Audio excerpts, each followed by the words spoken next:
What can an online parts desk mean for a dealership? Well, it can mean that you can expand your business and make it possible for people to buy parts from you online 24/7. You don't have to hire extra staff. You can have that part of your business automated and get an extra revenue stream. From the Aishin Broadcast Studio, it's the Executive Spotlight.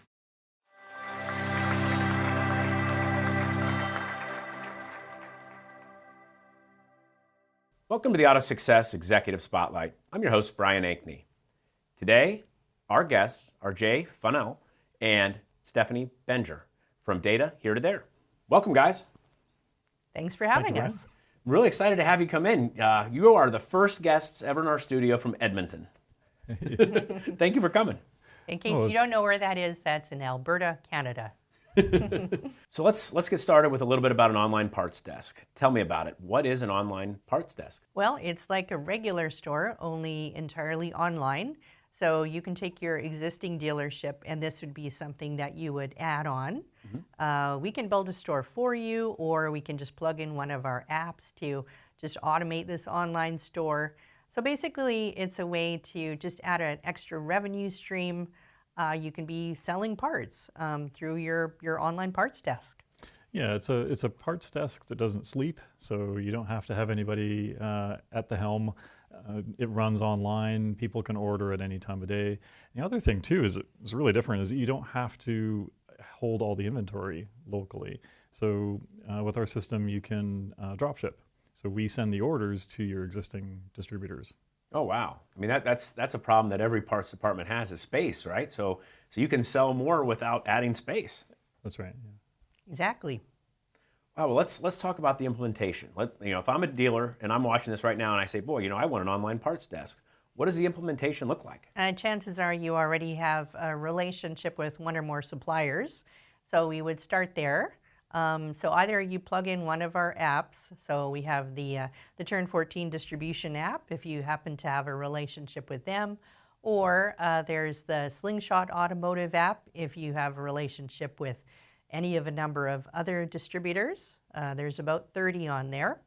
So just plug that into your online store, and then basically all the parts data will stream from your distributors into your store. Everything will be kept up to date automatically. Beyond that, there's more you can do to set up your store with the categories that you like.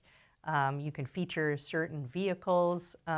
There's a lot of flexibility in how your store will look and operate, but the main thing that you need to know is that once it's set up, it's just all going to work the way you would like it to. Yeah, and I think one of the common misconceptions is that, now I have to compete on Amazon or compete with eBay, which is an existing marketplace. But a lot of our dealers will set up their own store, which is all about their own personality. So they can have pictures from their shop, they can have video, they'll focus on brands that they love. So they've got the decals all over the place. It's like, these are the best brands that we like. And that tends to do really well because people want to see that personality. In some of the marketplaces, you'll find that they actively try and strip away that personality or that excitement, and it has to be very uniform. But with your own web store, you can be quite creative. I guess it's your customer base, right? They already like you. That's why they're doing business with you. So why not give them the opportunity to do more business with you? Well, I mean, really, we're just kind of the conduit between a dealership, your business, and the distributors. So yeah, I mean, we're not the person or the people who are actually selling parts for you. You're going to be the one selling the parts and making the revenue. Yeah, and you can make your own decisions in terms of how you want to price things. Maybe you want to put a certain markup on one category, different markup on different category products, or you want to do highlighting, like you want to push certain products. Maybe you have local inventory that you want to sell first, because that's burning a hole in your pocket, and then sell the drop shipping inventory after that. And in Shopify, we have a really good system where you can see all the inventory locations. So when an order comes in, you can, at that point, decide, well, this part's going to go here and this part's going to go here. And it all comes together and gets to your shopper. Can you share a success story? Like, tell me about a dealership that decided they wanted to do this, and how they implemented it and what the results were. Yeah, so we have a number of dealerships. There's one I'm thinking about in Canada that's kind of landlocked in the mountains. And so a lot of their foot traffic comes from vacation season. People are out on their RVs and, oh, I need to buy a part. Well, I happen to be next to this dealership, I can buy that part. But what they wanted to do was be able to extend their sale window beyond just the summer. So rather than when people are in town, they can sell all year round and they can compete globally. So it's more than just the 30 miles radius around their dealership. It's all over. Also too, like, I think there's a bit of friction when you're starting. It's like, well, it's very technical, it's very difficult. And really our job is to remove as much of the technology as possible so that they can just focus on the marketing. We're definitely, I mean, we're a tech company, but we're very aware that technology for a lot of people is just like a headache and a frustration. They might be quite intimidated at the thought of like, how do I start an e-commerce store? And we're very aware of that because, you know, we've been working with automotive people for about 10 years now. And so we know that they're not as excited about technology as we are. So our whole business is geared towards just making it easy for you to get started and to support you really well as you're building the online part of your business, so as to not interfere with what you do well, which is, you know, deal with your customers. Well, let's stay on that topic. You mentioned you've been doing this for 10 years and helping dealers get started. Let's talk about how you got started. You know, tell me a little bit about Data Here to There and you know, how you guys have been able to grow so quickly. 10 years is not a long time. Yeah, for sure. Yeah, it got started a much more simple, basic sort of way, just doing individual projects. So somebody would say, hey, I've got these sweaters. I live in Germany. I want to put them on this system called ePages, which had no idea how that would work, but would then learn it. And so we got into consumer electronics and home and garden and a lot of different types of products, even pet food and that. And one day we had a client that said, hey, I've got this data from SEMA. It's catalog data for my vehicles. I've also got this supply data. And that was really our introduction. We had to learn right from the beginning, what is automotive? What does fitment data look like? How do you properly connect that up? How do you get the proper map pricing in? Because map pricing is incredibly important in automotive.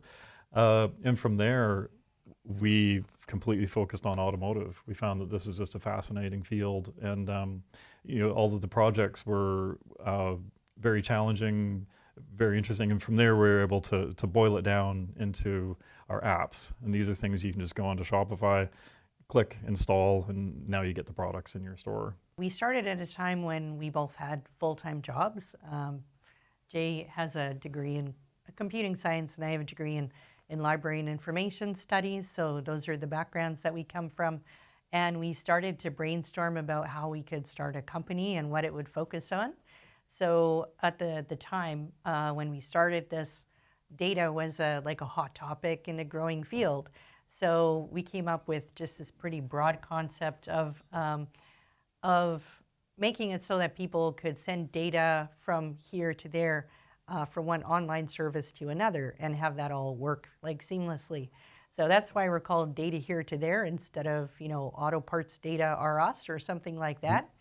But anyways, Jay did a good job of explaining how he went from serving people in all kinds of different niches to just being entirely focused on automotive and more recently power sports as well. Let's talk about your team, because you guys have built an exceptional team, and every business everywhere it struggles to find the right people and get the right people and keep the right people and build that team that leads them to success.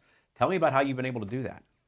Yeah, that's a great question. It's a family business. So Stephanie is my wife. I also have my sister, niece, and nephew.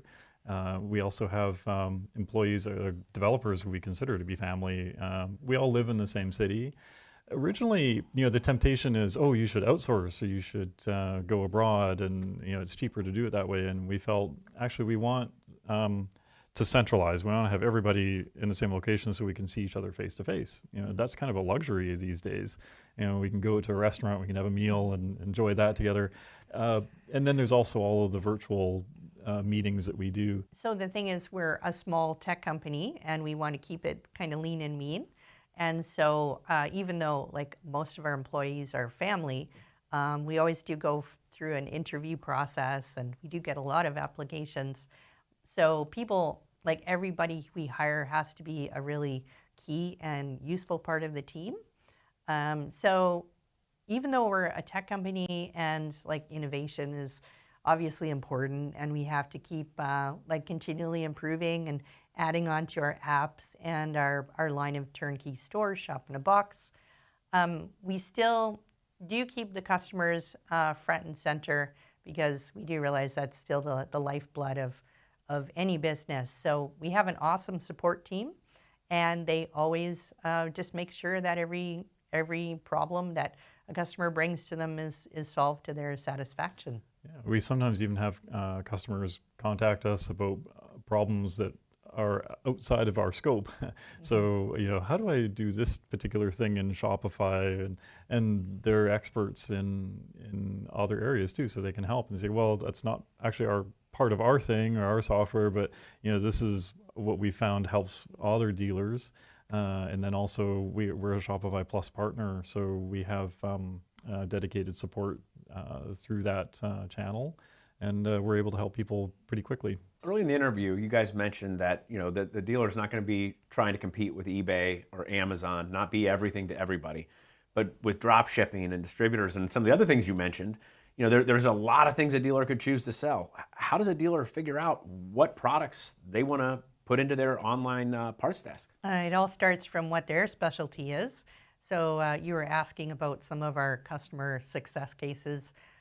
We have ones who specialized in entirely in Subarus, say, or Corvettes. So, starting from what they're passionate about and very knowledgeable about is a really great place to start, obviously.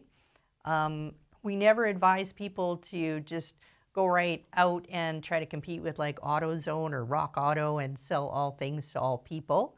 Instead, start with what you really know and you can do really well, and then add the online component and expand to selling parts rather than just entirely whole vehicles. Mm-hmm. So our customers who have been really successful, maybe they started off with a Shop in a Box that we built for them, or maybe they already knew how to build a Shopify store, and then it was a matter of plugging in one of our apps. But then I think it's a matter of curating your store to just feature the vehicles that you have the most expertise in. Another customer example that's been really successful is SRT AutoWorks. Mm-hmm. So they focus mostly on Chargers and Challengers, and then they've added a couple of other vehicle types as well. But they're not constantly changing their website or anything like that. They just have a really solid business model, and they know to just make it easier for their customers to buy parts for those vehicles through just the shop tab of their website. Yeah, and also inventory is a key piece too. You don't want to have a lot of products on your website that you can't sell. So we find that car dealerships especially, they'll have already these built-in relationships with their warehouse distributors. So Keystone, Motor State, as Stephanie mentioned, Turn 14 Distribution, Premier, Wheel Pros, we have connections with all of those built in. So they may already have in their brick and mortar parts store, they've got those distributors fulfilling orders for them. It's a natural shift then to go online and to have the same inventory available as well. We even have a dealer we were visiting in Pennsylvania. We walk into the shop, there's a counter there, and he literally turned the screen around on the laptop and said, yeah, there's your app. Yeah, there's your so parts desk, right? Wow. So it's just like a regular parts desk, only it also works online. So your customers can order parts from you 24/7. Yeah, it's a live catalog you can actually have in your shop. They could have a tablet. If I walked into that dealership and I was interested in parts, they could spin it around and we could look at the parts together and I could pick the ones I want. So it's actually, they're using it in the brick and mortar store as well. Exactly. Yes, that's right. Exactly. Yeah.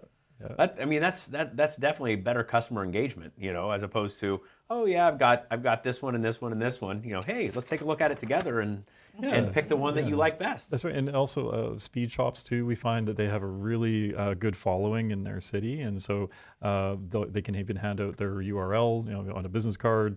Even they go to the SEMA show, they bring their business card with their store URL and they can pass those out. And they'll order from them and then say, hey, well, can you install it for me too? Right? And so it's a really good connected type of platform for them. Wow, I hadn't even thought about that. If you're at an event and there's enthusiasts there, you could pull out your phone and you could show them, oh boy, we could add this to your car, we could add this to your car, and you could actually kind of sell parts anywhere. You could sell them anywhere. That's right. Yeah, we have racing teams that use our software, right? So they have their Shopify store, they've got our app installed, and they will advertise products from their sponsors on there, and then they can pass out their business card in person. So this isn't your guys' first podcast. You have your own series. Tell me about it. Yes, we have a podcast series on YouTube called Year, Make, Model, Money. And we've interviewed some of our customers who have been really successful, some of whom we built shop-in-a-box stores for. There's one that's completely dedicated to Corvettes. So he wanted to branch out and be selling Corvette parts online as well. There's another one whose specialty is Subaru. So when he got online, he was able to really ramp up his business pretty quickly. He did a great job of the whole online part. In his case, it was his wife who told him that she could see that he was going to get very passionate about racing, and so he needed a way to make that pay. So this is the answer to that. We've also interviewed a couple of distributors. So we have a great interview with Dan Ziegler of Turn 14 Distribution, and also with Thomas Beer of SSF Imported Auto Parts. Yeah, and those stories too, like you're mentioning, we have over 600 of those now. These are stores that are using our system, and they're all unique. They all have their own personality. Maybe they're selling American Muscle, they're selling European, they're selling JDM. It's definitely not like the marketplace experience, because you can let that personality come out and focus on what you like. Mm-hmm. And our business is automotive parts and power sports parts data. It's not web design. So we have these great turnkey stores, but once we hand your store over to you, we'll continue to support you and answer questions. But basically, it is your store. You have ownership over it, and you can do whatever you like with it. Was there anything more you guys would like to share with our audience today? We worked really hard to give you an easy way to get started in online that should augment your existing business. If you need any more information, come talk to us. Where can people find you online? dataheretothere.com, all one word. And you can also reach out to info@dataheretothere.com. Wonderful. Well, thank you guys for coming today. Thank you. Thanks for having us. It's been great to be here. And thank you for taking the time to join us for this AutoSuccess Executive Spotlight. I'm your host, Brian Ankney. Today, our guests have been Jay Funnell and Stephanie Benger from Data Here to There. We hope to see you again on a future episode. This one's Over the Curb and Burning Gas.